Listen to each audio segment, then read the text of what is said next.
ఒక యాజకుడు ఆ త్రావుని వెళ్తున్నాడు. వాస్తవానికి ఏం జరుగుద్దంటే, ఆ యాజకుని యొక్క డ్రెస్సు హాని చేయని మనిషి అని తెలుస్తుంది, దొంగ కాదు అనే సంగతి డ్రెస్ చూడంగానే యాజకుని యొక్క డ్రెస్ కనుక దేవుని సముఖంలో మనుషుల పక్షంగా అర్పణలు అర్పించేవాడు కనుక హాని చేయని మనిషి అనే ఆలోచన కలిగి ఉండొచ్చు.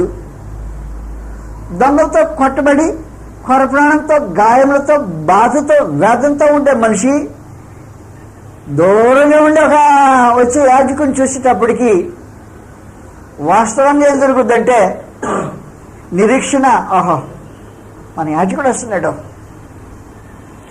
ఏదైనా సహాయం దొరుకుద్ది, పలకరిస్తాడు, పరామర్శిస్తాడు, మేలు జరుగుద్దని నిరీక్షణకు ఆధారమైన ఒక మనిషి వెళ్తున్నాడు ప్రక్కనే. దూరంలో చూచాడు, మూలుగుతున్నాడు. మూలుగులో నుంచి అతని చెవుల పడి ఒక దగ్గరకు వచ్చి, ఏం బాబు ఏంట్రా నీ సంగతి, పరిస్థితి ఏంటి, ఎందుకు ఇలాగైపోయింది అని ఏదైనా ఆదరణ దొరుకుద్దేమో అని ఆలోచన చేస్తే అది ఆదరణ దొరికే పరిస్థితులు లేదు.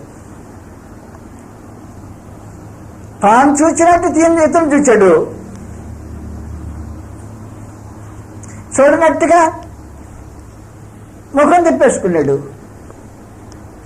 అతను దాటిపోయే వరకు చూడనట్టే కాలం గడిపేశాడు.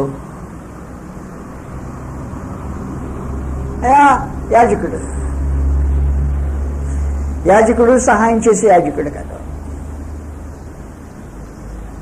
వెళ్ళిపోయాడు. పెట్టుకున్న ఆశ నిరాశ అయిపోయింది. నా అనేవాడు ఇంకెవరు లేడు, తానుగా చదవలేడు. దీనమైన పరిస్థితి.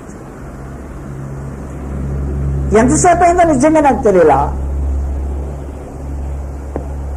కొంతకాలం అయిన తర్వాత అతని ఆశలు మళ్ళా రేగటం ప్రారంభించాయి.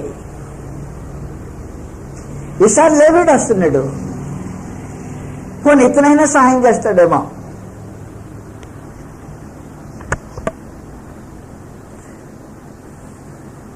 వాస్తవానికి అదే జరిగింది. మళ్ళా కూడా ఎదురు చూసినట్టు లేవీడు కూడా సహాయం చేయకుండా దాటిపోయాడు. అతని నిరీక్షణ ఏం లేదు.